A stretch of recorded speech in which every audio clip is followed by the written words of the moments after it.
CBS article by Melissa Quinn, another Democratic senator said about our report, meaning the Johnson-Grassley report, quote, "The chairman have amplified a known Russian attack on our election," end quote, and, quoting again, "It is unconscionable that the chairman are continued to advance false information intended to undermine our democratic process at the expense of bipartisan work that we should be doing to protect our national security."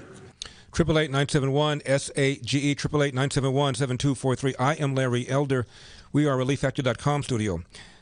My guest book is up on LarryElder.com. It's called Laptop from Hell, Hunter Biden, Big Tech, and the Dirty Secrets the President Tried to Hide.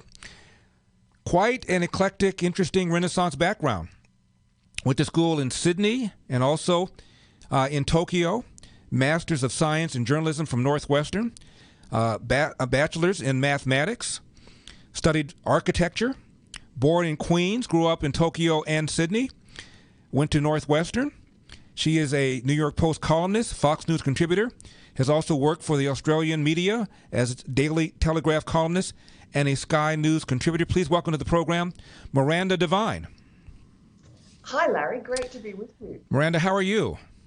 I'm really well, and I'm thrilled to be on your show. I love watching you on Fox. Well, thank you. My first reaction, Miranda, is what kind of reaction are you getting from your book, Laptop from Hell? How much oxygen I'm getting? Well, what kind of reaction are you getting, especially from the Washington Post, New York Times, the standard traditional media? How are they responding to your book? Are they ignoring it? Are you getting coverage? Do you feel that your book is getting fair treatment? Well, no. I mean, they're completely ignoring the book.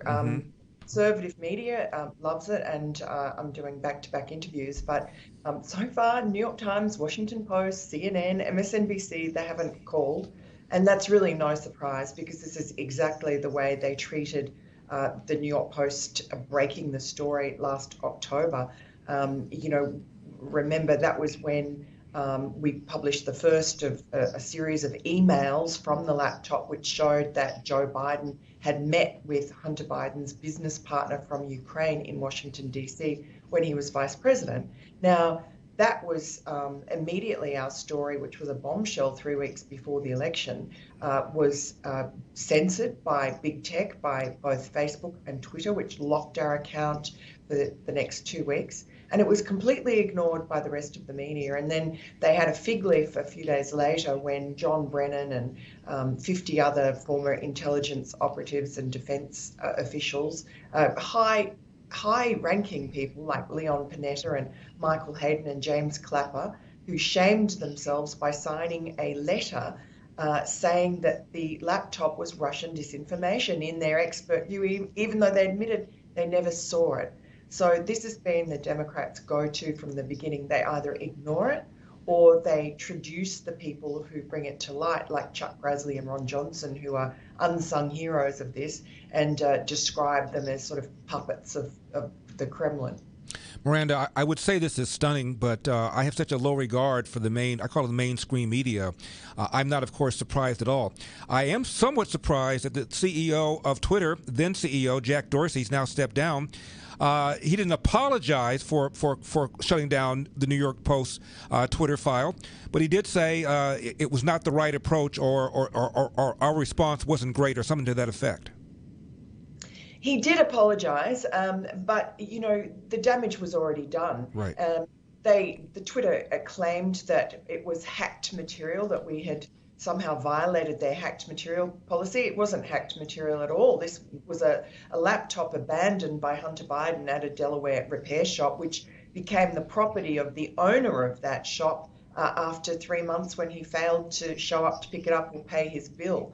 And it took, another 9 months for that owner to hand it over to the FBI. And then when nothing happened, he looked up some Republican congressmen and tried to get them interested. They never responded, and finally got to Rudy Giuliani. So it's really a joke. And we know from polls taken after the election that if that half of Biden voters had no idea about the laptop scandal. They didn't know that Hunter Biden was under investigation. And also, if they had known, 1/10 of them would have changed their vote, which in an election where 45,000 votes made the difference between winning or losing in a handful of battleground states, it was a material intervention. We could call it election interference by big tech.